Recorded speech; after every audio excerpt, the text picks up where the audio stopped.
आप सबसे गुजारिश है कि MZ सोलर यूट्यूब चैनल को सब्सक्राइब कर लें और इसी तरह MZ सोलर टिकटॉक अकाउंट को भी फॉलो करें ताकि हर आने वाली वीडियो आप तक पहुंचती रहे।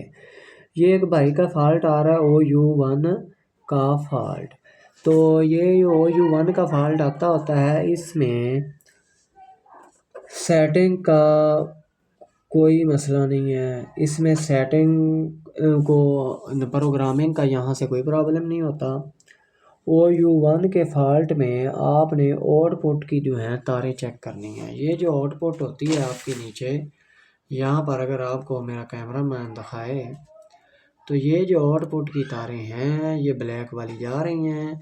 इसका यहाँ से या तो कोई पॉइंट ख़राब हो गया है अंदर से VFD के, या इन तारों में कोई मसला है। आपका जोड़ वगैरह इनको चेक करें, दोबारा पेचकस की मदद से इधर लगा के देख लें।